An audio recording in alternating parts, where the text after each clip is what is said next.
ഓം ശാന്തി 16/8/2024. ഇന്നത്തെ മുരളിയുടെ main points. മധുരമായ കുട്ടികളെ, ഞാൻ വിദേഹിയായ ബാബ നിങ്ങൾ ദേഹധാരികളെ വിദേഹി ആക്കുന്നതിനായി പഠിപ്പിക്കുന്നു.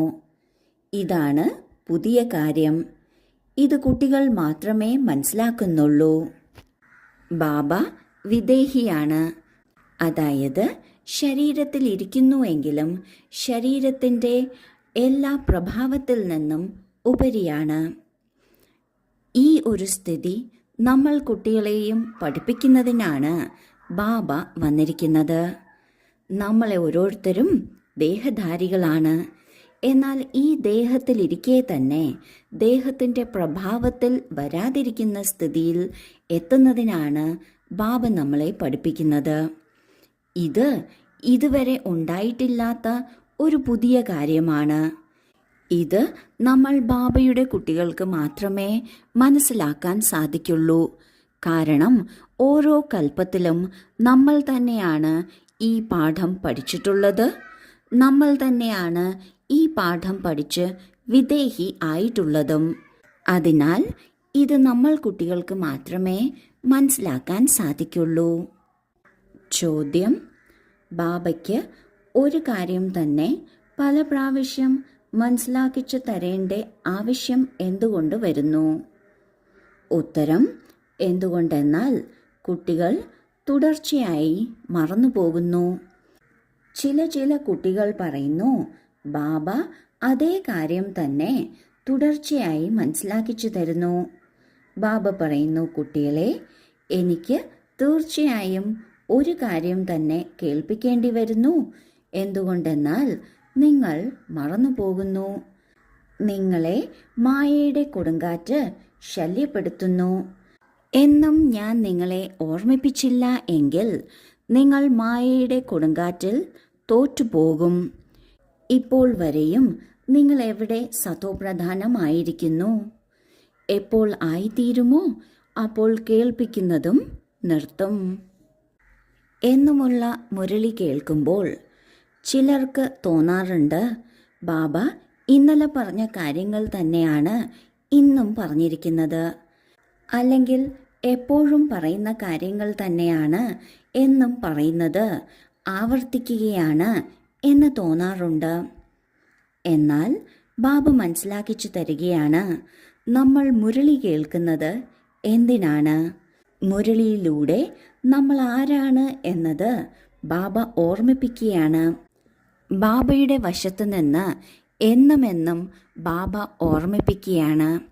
നമ്മുടെ വശത്തു നിന്ന് നാം അത് എന്നുമെന്നും ഓർമ്മിച്ചെടുക്കാനുള്ള പരിശ്രമം ചെയ്യണം.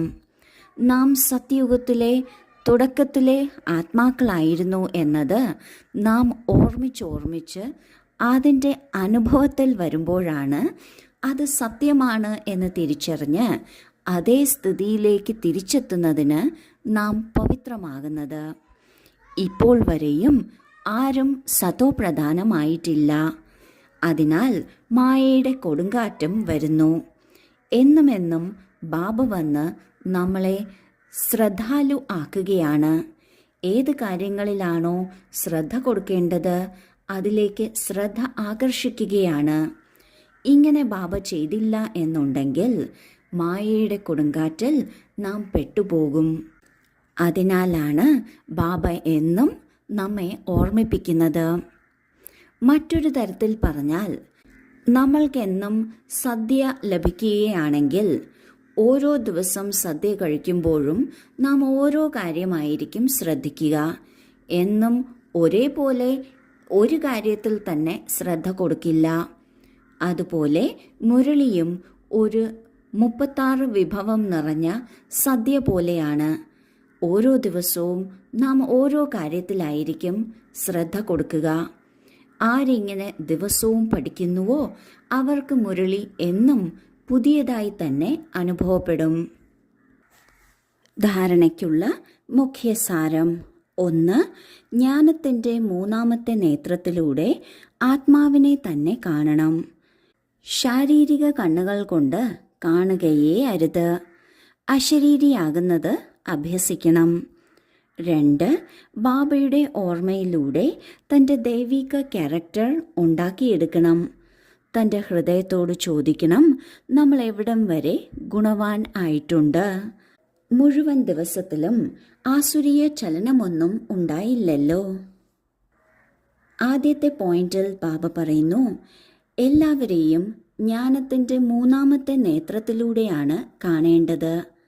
ശരീരത്തിൻ്റെ കണ്ണുകളിലൂടെ കാണുമ്പോൾ ശരീരം മാത്രമാണ് കാണുന്നത്. എന്നാൽ ജ്ഞാനദൃഷ്ടി അല്ലെങ്കിൽ ദിവ്യദൃഷ്ടി ഉപയോഗിക്കുന്നതിലൂടെ നമ്മൾ ആത്മാവിനെ കാണുന്നു.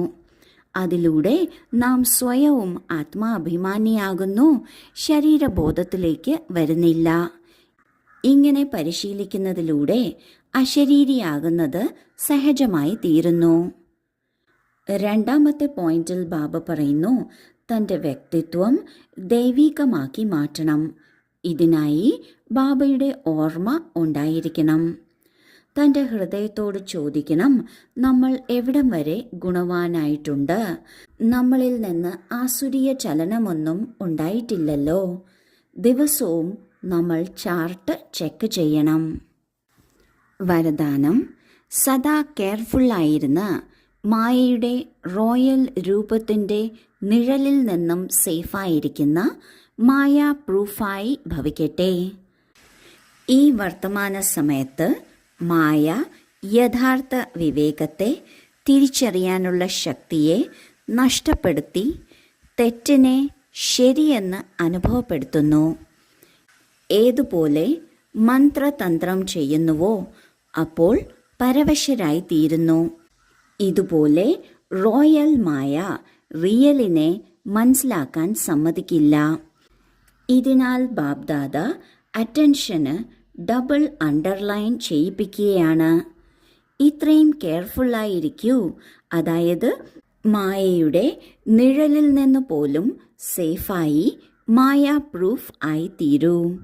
വിശേഷിച്ച് മനസ്സും ബുദ്ധിയും ബാബയുടെ ഛത്രഛായയുടെ ആശ്രയത്തിലേക്ക് കൊണ്ടുവരൂ. മായ പലതരം കളികൾ കളിക്കും. അതിൽ പല റോയൽ രൂപത്തിലുള്ള കളിയും ഉണ്ട്. മായയുടെ റോയൽ രൂപം കാണുമ്പോൾ അതാണ് ശരി എന്ന തോന്നലുണ്ടാകും. ഈ തോന്നലിൻ്റെ ആധാരത്തിൽ യഥാർത്ഥം എന്താണോ അത് നഷ്ടമാകുന്നു, അല്ലെങ്കിൽ തിരിച്ചറിയാനുള്ള ശക്തി നഷ്ടമാകുന്നു. ഏതുപോലെ മന്ത്രതന്ത്രങ്ങൾക്ക് വശീഭൂതരായാൽ പരവശരാകുന്നു, അതുപോലെ മായയുടെ ഈ റോയൽ രൂപത്തിലുള്ള വരവും നമ്മളെ വല്ലാതെ പരവശരാക്കുന്നു. അതിനാൽ അറ്റൻഷന് ബാബ ഡബിൾ ശ്രദ്ധ നൽകുകയാണ്. വളരെയധികം ശ്രദ്ധാലുവായിരിക്കണം. അതായത് മായയുടെ നിഴല് പോലും നമ്മളെ ബാധിക്കരുത്. പ്രത്യേകിച്ച് മനസ്സും ബുദ്ധിയുമാണ് ബാബയുടെ ഛത്രഛായയിൽ, അതായത് കുടക്കീഴിൽ കൊണ്ടുവരേണ്ടത്. സ്ലോഗൻ: ആരാണോ സഹജയോഗി അവരെ കണ്ട് മറ്റുള്ളവരുടെയും യോഗം സഹജമായി മാറുന്നു. ഏതുപോലെ വളരെ മനോഹരമായി പാടിയ ഒരു പാട്ട് കേൾക്കുമ്പോൾ അത് എല്ലാവർക്കും പാടാൻ തോന്നുന്നു. അത് പാടാനുള്ള പരിശ്രമവും നടത്തുന്നു, പാടാനും സാധിക്കുന്നു. അതുപോലെ സഹജയോഗിയെ കാണുമ്പോൾ എല്ലാവർക്കും സഹജമായി യോഗം ചെയ്യുന്നതിനുള്ള പ്രേരണയും ലഭിക്കുന്നു. അത് സാധ്യമാകുകയും ചെയ്യുന്നു. ഓം ശാന്തി.